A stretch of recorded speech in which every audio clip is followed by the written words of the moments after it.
Demi dewa kapital kau korbankan semua. Demi dewa kapital bertameng modernisasi. Demi dewa kapital kau gunakan kuasa sebagai raja.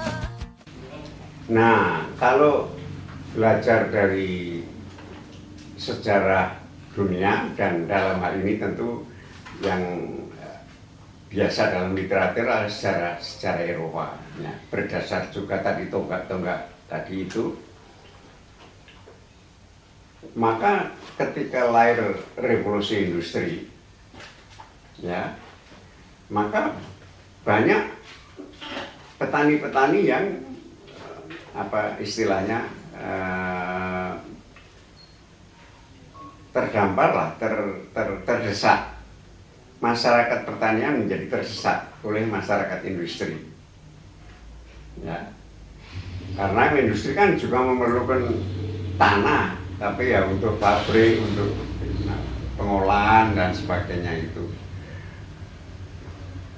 Nah, akibatnya apa? Lahir pikiran-pikiran bagaimana mengatasi itu. Nah, di Eropa itu yang terkenal itu adalah yang dikenal dengan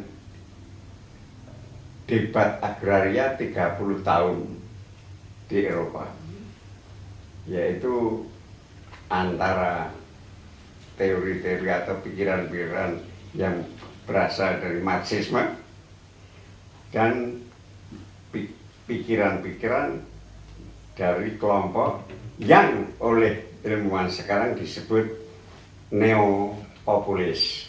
Itu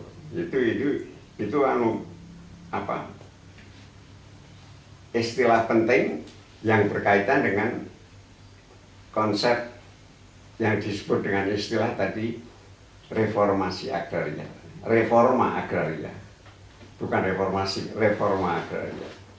Nah,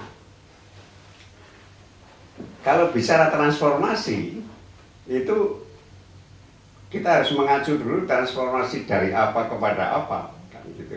Nah, dengan lahirnya industrialisasi, ya, diteorisasikan bahwa masyarakat petani, masyarakat peasant, petani, katakanlah petani tradisional atau petani subsisten, itu akan hilang, akan menjadi pertanian kapitalistik gitu. Nah, itu satu. Jadi itu teorinya. Jadi akan tertransformasi menjadi dari peasantry menjadi farmers lah gitu. Nah, tetapi istilah transformasi juga merujuk kepada kenyataan, terutama sesudah Perang Dunia Kedua ini, bahwa di negara-negara yang telah melakukan land reform itu ada masa peralihan dari apa kepada apa gitu. Nah, dengan land reform maksudnya supaya petani tetap mendapatkan keadilan, tapi dalam konteks industrialisasi, kan gitu. Nah, ini ada modelnya. Nah, model kapitalis, model sosialis, atau model tadi yang saya sebut neopopulis. Gitu. Nah, apa sih intinya kok ada tiga itu? Gini, gampangnya, ringkas. Model kapitalis, keadilan itu dikonsepsikan sebagai adil dalam peluang. Nah, supaya adil dalam peluang, maka startnya modalnya harus sama. Maka kubu negara kapitalis kan pernah melakukan land reform. Jadi kalau ada tujuan kita bicara land reform terus PKI itu, wah itu ngawur, nggak ngerti sejarah. Jadi ini kapitalis ya, aliran kapitalis. startnya harus sama. Jadi land reform dulu sama, kurang lebih merata. Sudah itu silakan berkompetisi. Nanti yang kecil dimakan yang besar nggak apa, gitu, kira-kira gitu. Nah itu model kapitalis. Model sosialis asumsinya sama dengan kapitalis, yaitu bahwa yang besar itu yang efisien. Jadi model kapitalis itu persaingan bebas, nanti yang kecil akan dimakan yang besar, karena yang besar yang efisien. Gitu. Sosialis, Marxis ya, itu juga asumsinya sama, yang besar yang efisien. Tapi kalau begitu nanti nggak adil dalam soal sosial, nggak adil. Jadi negara yang membesarkan. Nah itu. Nah neopopulis asumsinya bertentangan dengan dua-duanya ini. Yang efisien bukan yang besar, yang kecil ya. Nah itu intinya. Nah kembali kepada istilah tadi. Jadi transformasi itu perubahan dari yang lama, dari peasantries yang lama. Pertanian masyarakat tani yang subsisten menjadi masyarakat yang beda.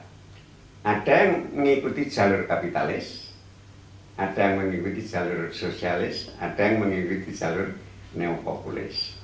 Semula Jepang itu modelnya sebetulnya populis, karena di sana nggak ada batas minimum, tanah dibagi pokoknya rata aja. Tapi lama-lama berubah dalam masa transisi, karena itu ada istilah agrarian transition, transisi dari masyarakat peasantries menjadi apa? Ternyata ini dalam perjalanan itu tertransformasi tidak selalu sama dengan yang dicita-citakan. Jadi kalau di Jepang itu mula-mula modelnya itu dapat dikatakan neopopulis, tapi menjadi kapitalis. Ini terbalik dengan di Yugoslavia. Yugoslavia sekarang sudah hancur ya, negaranya sudah terpecah belah. Dulu waktu masih Yugoslavia, dia jelas sosialis alur pikirannya, tetapi dalam transisi terjelah proses-proses sehingga akhirnya malah menjadi kapitalis. Itali lain lagi. Itali itu mula-mula ingin seperti kapitalis seperti di Amerika, jadi bebas, pokoknya dibagi terus bebas. Tapi untuk menolong rakyat yang semula tidak punya tanah terus mempunyai tanah itu nggak bisa ngelola, diberi fasilitas macam-macam. Jadi malah menuju seperti sosialis. Nah, jadi transisi itu menentukan akhir transformasi. Nah, sekarang ini kalau menurut seorang pakar, Terry Byers, itu di dunia ini yang disebut transformasinya sudah selesai, itu baru 6 negara.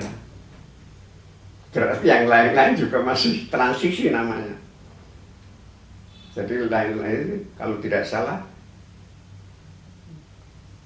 Perancis, Amerika, Jepang, saya lupa, tapi dalam buku saya ada kalau nggak salah.